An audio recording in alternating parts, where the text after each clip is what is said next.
Cette vidéo est une présentation de La Revanche, la boutique officielle des Deux Pions. Hey, salut tout le monde, c'est Jeff et on se retrouve pour la troisième partie de la vidéo. Qu'est-ce qui se trouve dans ma Kallax? On est juste rendu à la deuxième rangée, à la deuxième colonne de ma première Kallax qui joue jusqu'à 4 joueurs. Après ça, il y en a un autre là. Aïe aïe aïe, ça va être long. Mais c'est pas grave, je starte ça tout de suite en continuant. Si vous n'avez pas vu la partie 1, la partie 2, ben, allez voir ça. Sinon, on était rendu dans ce carré de Kallax-là. Et j'avais dit que dans les premiers carrés, c'est souvent mes jeux préférés. Fait que c'est peut-être pour ça que j'en ai un petit peu plus à dire. Peut-être que plus tard, je vais en avoir moins long à dire. Mais on y va tout de suite avec Great Western Trail de Alexander Pfister, qui est vraiment un de mes top jeux. J'adore ce jeu-là, un jeu dans lequel vous allez ramasser des vaches dans vos mains. Les cartes que vous jouez, c'est des vaches. Puis vous allez collectionner ces trucs-là en passant sur des bâtiments, puis en faisant des actions. Puis vous allez vous rendre jusqu'au bout pour vendre vos vaches en faisant le plus gros combo de points possible, parce que chaque vache a comme une valeur. Fait que plus la valeur va être élevée, plus vous allez avancer votre livraison, vous allez envoyer votre livraison loin. C'est juste excellent. Peut-être son seul petit défaut, c'est que c'est un peu long. Il y a une version El Paso que j'étais en train d'essayer sur BGA qui est sortie, qui est une version courte de Great Western Trail. Je ne sais pas si ça va être aussi bon, mais ça, là, c'est un bijou. Et j'ai acheté l'extension Railway from the North. J'ai oublié le nom. Je vous l'écrirai là, en commentaire. L'extension est vraiment bien. Ça ne vient pas trop changer le jeu, puis ça s'intègre bien. Donc, très satisfait. J'adore ce jeu-là. Je continue avec Iki. Iki. C'est bon ça, Iki. Nat, t'aimes ça, Iki? Hein? Excellent. C'est un jeu où on est dans un marché japonais, Edo, juste avant que ça s'appelle Tokyo, je pense. Ou en tout cas, il me semble que c'est ça, Tokyo. Ou Kyoto, je sais, j'oublie tout le temps. Mais on va promener nos bonhommes autour du marché. Puis on va faire des actions où on va arriver. Puis on va essayer d'acheter des artisans, placer des artisans pour les faire travailler. Les autres vont peut-être utiliser nos personnages, puis ils vont gagner de l'expérience, puis éventuellement ils vont se retirer. On essaie de faire un maximum de points. On peut acheter des bâtiments, des trucs de même. En évitant les feux aussi. En évitant les feux, parce qu'à cette époque-là, les feux pouvaient raser une série de maisons. Donc, ça roule vraiment super bien. C'est un très, très beau jeu. Le artwork est vraiment magnifique. Le plateau est magnifique. Vous voyez que je ne suis pas trop... mes choses sont emballées tout le temps à l'envers. Mais c'est juste du bonbon. C'est vraiment excellent, ce jeu-là. Art Nova, un jeu qui se passe de présentation. Un jeu que Nat n'aime pas bien, mais il faut que j'essaie de travailler ça. Nat, je te dis, c'est vraiment excellent. J'ai adoré ça. Moi, ça a remplacé Terraforming Mars. Ben, il y a une couple de jeux que je vais dire ça d'ailleurs, mais je l'aime mieux que Terraforming Mars. J'aime le thème, le zoo, tout ça. Puis je joue beaucoup sur BGA et moi, je trouve que ça va bien. Et j'ai l'extension Monde Marin, une extension qui, si vous aimez Art Nova, n'hésitez même pas plus qu'une seconde. Ça s'imbrique parfaitement, ça rajoute pas trop de complexité, puis ça vient compléter le jeu. Vraiment, là, Monde Marin est excellent. Teotihuacan, il a changé de place, lui, il n'était pas là avant. Un autre, on avait parlé de Tzolk'in. Là, on a Teotihuacan de Tachini, un autre jeu sur les Mayas ou les Aztèques. C'est-tu les Mayas, ça? Aztèques. Les Aztèques, celui-là. C'est vraiment juste bon, c'est excellent, Teotihuacan. C'est un jeu où on va faire tourner des dés qui représentent nos travailleurs autour du plateau. Puis à chaque fois qu'on finit de faire des tours ou quand on fait des actions, le dé il va monter en puissance. Puis éventuellement, quand il tombe à 6, il va être sacrifié aux dieux, ce qui était une bonne chose à l'époque. Hein. Tu voulais être sacrifié aux dieux. Puis là, ben, ça va t'amener des bonus. Tu vas essayer de monter sur des temples, tu vas chercher des points un peu partout. Beaucoup de façons de faire des points. Beaucoup de façons de faire. Pas une salade de points. C'est pas une salade de points, mais il y a beaucoup de façons de faire des points. Oui. Puis ça marche juste trop bien. C'est vraiment... La thématique est vraiment extraordinaire. Ouais, c'est vraiment excellent. Tu sais, j'expliquais l'autre fois que je mettais mes petits jeux sur les côtés de même pour remplir parce que je cherche la place. 2 petits jeux ici qui ont fait la coupure que j'ai conservé. Next Station London. C'est vraiment, en tant qu'à moi, le meilleur de la série. C'est un jeu c'est un roll and write ou un flip and write dans lequel tu vas essayer de relier des stations de métro pour faire un maximum de points. Il faut que tu fasses attention, tu ne peux pas croiser tes stations. Tu peux les croiser dans des stations, mais pas dans le milieu du chemin. Ça marche juste trop bien. J'ai fait essayer ça à plein de monde. Ils ont tous adoré ça. Ils en ont sorti un, je pense qu'ils ont dit à 2 autres dans la série. Je trouve encore que c'est lui le meilleur. Si vous en cherchez un là, dans la série, il est vraiment excellent. Capital Lux, ça c'est un vieux jeu. Il est vraiment pas super beau ce jeu-là. C'est un jeu de gestion de main. Tu vas faire des actions avec tes cartes que tu vas avoir, puis tu essaies de ramasser. Tu as des sous pour payer, tout ça. Ça fait longtemps qu'on a joué, hein, sérieusement. Même quand j'essaie de l'expliquer, je suis même pas sûr comment ça se joue. Toi non plus. Mais ce que je me souviens, c'est que c'était bon. À chaque fois que je joue, je me disais, crème, c'est bon ce jeu-là, je devrais jouer plus souvent. Mais on manque de temps, fait qu'on revient souvent à nos préférés. Et voilà, je continue. Imhotep. Hey, ça, c'est un bon classique, Imhotep.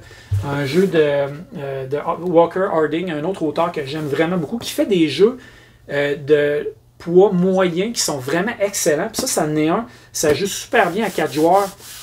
C'est rapide, tu vas porter des pierres dans des temples, tout ça, puis tu essaies de faire des points. Ça s'explique en 5 minutes, ça joue en peut-être 45 minutes, gros top. Beau matériel aussi. Beau matériel, puis moi j'ai imprimé plein de petits bateaux en 3 dimensions, il est pimpé à mort.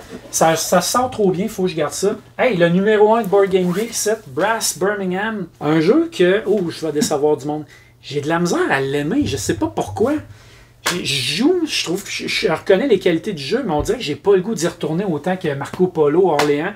On dirait que j'ai de la misère. Il est plus rébarbatif pour moi, mais je le garde parce que c'est le numéro 1. Puis il faut que je donne sa chance. Il faut que je rejoue plein de fois pour voir si il peut être mon numéro 1 à moi. Hey, Medina, un jeu bien spécial. Il n'y a pas grand monde qui connaît ce jeu-là. C'est un jeu avec des gros cubes en bois, des grosses maisons en bois. Mais c'est vraiment le fun, ce jeu-là. Tu vas placer ça sur ta ville. Puis dans le fond, tu essaies de faire les plus gros regroupements de maisons, puis de mettre un petit toit dessus. Mais c'est une course. Fait que là, il y en a qui vont le mettre rapidement, qui vont ramasser la tuile, même si ça vaut pas cher. Il y en a qui vont attendre longtemps, puis là, ça va valoir plus de points. Il ne faut pas que tu te fasses avoir. C'est vraiment bien comme jeu. C'est surprenant pour vrai. Puis ça joue bien dehors, à l'extérieur, parce que les morceaux ne s'envolent pas. Ça, c'est une petite affaire intéressante. Chronologique, un beau coup de cœur, ça, de l'année dernière, 2023. Un jeu de clous. C'est l'auteur, c'est Levette, c'est le même auteur que Turing Machine. Donc, il reprend un petit peu le principe là-dedans où tu as des indices cachés que tu vas lire avec des cartes perforées. Hey, ça marche super bien. Juliette adore ce jeu-là. On a presque, je pense qu'on a fini, ou on a presque fini la campagne. Il doit nous rester 1 ou 2 missions. C'est vraiment génial. Si vous aimez les jeux de déduction, là, tout ça, c'est parfait pour vous, c'est certain. Un de mes jeux de deck building préférés ici. Tyrant of the Underdog. Fait que vous voyez avec la forme de la boîte que j'ai la vieille version et je ne la vendrai pas parce que la nouvelle, ils l'ont changée et elle est vraiment juste moins hot. Mais si vous avez le choix entre rien ou la nouvelle version, prenez la nouvelle version. C'est un excellent jeu de deck building et de contrôle de territoire. Un mix vraiment bizarre mais qui marche numéro 1. Un jeu dans lequel il faut que tu décides quand est-ce que tu vas envoyer tes cartes. Tu vas les retirer, tu les envoies comme dans le hall, puis là, ils vont valoir des points, mais tu les as plus dans ton deck. Fait que là, c'est comme, ah, je l'aime, je ne veux pas l'envoyer là, mais elle va valoir des points. C'est génial, ce jeu-là. Super Motherload. Hey, c'est un jeu qui est basé sur un petit jeu niaiseux vidéo que je jouais sur l'heure du dîner quand je travaillais, où ce que tu vas comme creuser une planète puis aller essayer de découvrir des minerais, tout ça. Puis c'est un deck building encore. Tu vas essayer de creuser tout le temps le plus efficacement possible pour ramasser des minerais. C'est un jeu qui est le fun, mais je ne joue pas assez souvent, sincèrement. Mais je le garde parce que, vous voyez, il rentre parfaitement dans ce trou-là ici. Fait que c'est pour ça que je le garde. Non, c'est pas vrai. C'est parce que c'est vraiment bon. Je continue. Oh, Everdell ici. Un très, très bon jeu. Un grand classique, je dirais maintenant. Ça paraît pas, mais là-dedans, là, il y a toutes les extensions. Ben, pas les dernières, mais il y avait les 3 premières extensions. Et il y a une autre boîte là, dans laquelle j'ai les trucs 3D. Mais c'est vraiment juste bon. C'est beau, surtout. Très, très beau, très intéressant. Plus accessible qu'il y en a l'air. Il y a un petit peu de lecture à faire, mais les cartes vont comboter. Puis tu joues comme 15 ou 16 cartes dans ton domaine. Puis il faut que tu fasses, dans le fond, le meilleur pointage possible avec ces cartes-là. C'est vraiment bon. Nat, un de tes préférés quand même. Hein? Je pense que tu aimes beaucoup. Hein? Oui. Santa Maria. Checkez bien ça. C'est-tu laid, ce jeu-là? Oh, qu'il est laid. Puis là, vous le verrez pas, là, vous le voyez pas en ce moment, mais dedans, là, il y a des petits bonhommes sourires qui font peur. Pour vrai, là, ils font vraiment peur. Il faut que je vous les montre. Je vais prendre le temps.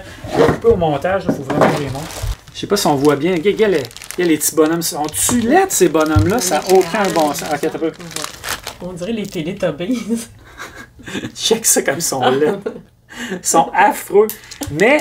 Mais, faut pas s'arrêter à la beauté d'un jeu dans la vie. Et ce jeu-là est vraiment juste trop bien. C'est un jeu de draft de dés, puis de tableau building, dans le sens où tu vas drafter des dés, tu vas les mettre dans ton tableau, puis ça va activer des lignes et des colonnes. Ou des colonnes, une ligne ou une colonne. Une ligne ou une colonne, je vais le dire comme il faut. Plus tu vas avoir de tuiles sur ta ligne quand tu vas mettre ton dé, plus tu vas activer des choses. C'est vraiment génial comme jeu. Je sais qu'ils ont refait une nouvelle version. Je ne sais pas si c'est meilleur, mais moi je garde ma vieille version parce que les petits bonhommes sourires sont ben trop hot. Elysium, c'est un jeu que j'aime beaucoup. C'est un jeu où tu vas choisir des factions des dieux, en fait. Tu vas les mélanger ensemble, puis après ça, on va essayer de travailler avec ces cartes-là pour avoir les meilleures cartes possibles, puis tu vas les jouer dans ton royaume, puis tu vas essayer de les envoyer en dessous. Tu vas faire des points avec ça. Fait que ton but, c'est d'aller chercher des cartes, les activer, puis faire un maximum de points. Puis ce qui est intéressant, c'est les piliers de couleurs. C'est ça qui va te permettre de faire tes actions, puis tu as des choix tout le temps difficiles pour faire ces actions-là, pour aller chercher tes cartes. C'est un jeu que je me suis demandé tout le temps si je le gardais ou pas. Finalement, j'ai décidé de le garder parce qu'il est unique, il est spécial. Obsession, un de mes coups de cœur des dernières années. On en fait carrément une obsession de ce jeu-là. Ceux qui le savent. C'est un jeu qui est vraiment laid pour vrai. Là. Hey, je vais m'asseoir encore. J'ai trop mal aux jambes. OK. Fait que c'est un jeu dans lequel tu vas faire des activités. Vous voyez l'époque, c'est quoi? 1400, 1600, 1700? 18e siècle. Ouais, 18e siècle. Ben, oui. Je suis bien trop loin, 1400, qu'est-ce que je dis là? Puis tu vas... Renaissance. Renaissance, tu as des personnes, des hommes de main, des femmes de chambre, des trucs comme ça. Puis tu vas avoir des invités, puis tu vas essayer de faire des activités pour que ce soit le plus payant possible. Et tu vas même essayer de te marier avec les personnes les plus en vogue là-dedans. Au bout de quelques années ou quelques manches, tu essaies d'avoir le plus de points. Un jeu qui marche juste très très bien. Tikal, hey Tikal, c'est-tu ton jeu préféré, ça? Ouais, ben c'est le jeu qui m'a redonné le goût de jouer à des jeux de société. Carrément, c'est le jeu, on a joué avec ça avec des amis. L'autre version, puis c'est vraiment un jeu parfait, un jeu très bien fait. C'est un jeu d'ailleurs de Kiesling et Kramer qui est un excellent duo d'auteurs. Et c'est un jeu dans lequel tu vas envoyer tes explorateurs dans la jungle pour essayer de découvrir des pyramides. Puis tu as 10 actions à faire. Il faut que tu dépenses ces 10 actions le mieux possible, soit pour déterrer des pyramides ou améliorer des pyramides ou pour trouver des trésors. C'est un jeu qui marche très très bien. Et cette version-là de Super Meeple, je sais qu'ils ont fait un Kickstarter il n'y a pas longtemps, là, mais cette version-là est vraiment juste géniale. Capital. Essayez pas de trouver ça, vous ne le trouverez pas. Ça a changé de nom. Je pense que c'est Warsaw maintenant, le nouveau nom. Mais c'est un jeu de placement de tuiles, une autre mécanique que j'aime beaucoup, dans lequel on va reconstruire Warsaw, qui est Varsovie, après la guerre. En fait, on commence avant la guerre, il y a la guerre, on détruit des tuiles, puis après ça, on continue à bâtir. Puis c'est un jeu où tu vas mettre tes tuiles, mais tu vas pouvoir construire par-dessus tes tuiles. C'est un jeu que j'aime beaucoup, que je pense que je vais garder pas mal longtemps encore. C'est un jeu qui sort très très bien un peu tout le temps. Les deux azules ici, je les sors pas, je vous les montre pas, c'est des classiques. Moi, ça reste les deux que j'ai préférés dans la série. Le premier reste, tant qu'à moi, le meilleur. Et ici, j'ai le pavillon d'été, que j'ai beaucoup aimé parce qu'il est un petit peu plus gamer avec un petit peu plus de combos. Donc, c'est les deux que j'ai décidé de garder. J'ai joué aux autres, mais c'est mes préférés. Minecraft, j'ai acheté ça pour mes enfants parce que mes enfants adorent Minecraft. Puis, le matériel est vraiment cheap, le petit carton, là, un peu cheap, mais le jeu est quand même le fun, honnêtement. T'es dans l'esprit de Minecraft, là, ça va bien. Mais c'est un jeu qui est assez simple. C'est un jeu, peut-être qu'un jour je vais me débarrasser. On va faire une petite place ici. Dans le bas de la galaxie ici, on a un tout petit jeu qui s'appelle Welcome Back to the Dungeon. Il y a Welcome to the Dungeon, ça c'est Welcome Back, le deuxième. C'est un petit jeu où tu vas dans un donjon. C'est un jeu de prise de risque. On le garde, un petit jeu. Je sais pas, peut-être un jeu que je pourrais me débarrasser un jour. C'est pas mauvais, pas excellent non plus. Ensuite, on a quoi? Moon River de Bruno Catala. J'adore, pour moi, Kingdom No est un classique qui joue très très bien avec tout le monde en famille. Puis moi, j'adore la rapidité, faire le défi. J'adore jouer à 2 joueurs, le 7 par 7 que tu peux faire à 2 joueurs, c'est vraiment le fun. Mais ça, c'est un Kingdom No un petit peu plus complexe, dans lequel tu vas avoir des T'es encore à l'envers. Ouais, c'est tout le temps à l'envers. Hein? Il faudrait que je travaille ça. Dans lequel tu vas avoir du bétail, tu vas essayer de faire des points avec tes cowboys, tout ça. Il est bien. Je reviens tout le temps à King Domino, au final, pareil. J'avais Queen Domino aussi, finalement, je m'en suis débarrassé. Le seul que je garde, c'est King Domino, parce que je trouve qu'il sort tellement bien. Là. Mais Bruno, on l'adore, on l'adore. Fairy Ring, ça c'est un nouveau jeu, c'est ma blonde qui a dit il faut vraiment que tu achètes ça, c'est vraiment super bon. Nat, elle a trippé, tu as joué au Delirium, je pense. C'est un petit jeu. C'est un petit jeu, ouais. Puis c'est le fun parce que tu déplaces ta fée autour du jeu, puis chacun a un plateau devant lui avec des cartes, puis la fée, elle va passer sur chacune des cartes. Fait que on bâtit notre jardin de champignons. Ouais, on bâtit un jardin de champignons. Puis si tu arrêtes chez quelqu'un, ben, tu déclenches le pouvoir de ce type de champignon-là pour lui et pour toi. Puis si tu arrêtes chez vous, ben, c'est juste pour toi. Fait que tu essaies un petit peu de voir où est-ce que tu vas t'arrêter, puis qu'est-ce que tu vas déclencher. C'est pas mauvais, c'est intéressant. Château Blanc, ça c'est un nouveau classique, hein? Un jeu vraiment très très bien fait dans la Chine médiévale, féodale, je sais pas trop, dans lequel où tu vas faire des actions, aller chercher des cartes, des ressources, tout ça, pour faire un maximum de points. Mais la qualité de ce jeu-là, c'est la beauté du jeu, le matériel dans une petite boîte, mais surtout, c'est très très tight, c'est très serré. Tu as seulement 3 manches Ça va vite, c'est pas facile de scorer, mais c'est un jeu que la plupart des gens adorent. Acropolis, c'est un jeu que ça fait pas longtemps qu'il est sorti, un jeu de placement de tuiles. J'adore les placements de tuiles, dans lequel tu vas pouvoir empiler tes tuiles pour essayer de multiplier les points que tu vas faire. C'est un jeu que je pense que je vais garder. Je l'aime vraiment beaucoup. Il défonce pas tout, là, il change pas tous les acquis qu'on a en jeu, mais je trouve qu'il fait bien ce qu'il fait. Paname, ça c'est un jeu que je sais pas si je vais garder. J'ai trippé au bout de la première fois que j'ai joué. C'est original quand même. C'est original, ouais. Tu as ta compagnie d'avions, tu essaies d'aller placer tes avions un peu partout, d'établir des lignes, je pense, un peu partout dans le monde pour faire de l'argent. Le but, c'est vraiment de faire de l'argent. Il me fait penser comme à un vieux jeu, mais remis au goût du jour, tu sais, le style, tout ça, c'est vrai que Paname, ça date, là.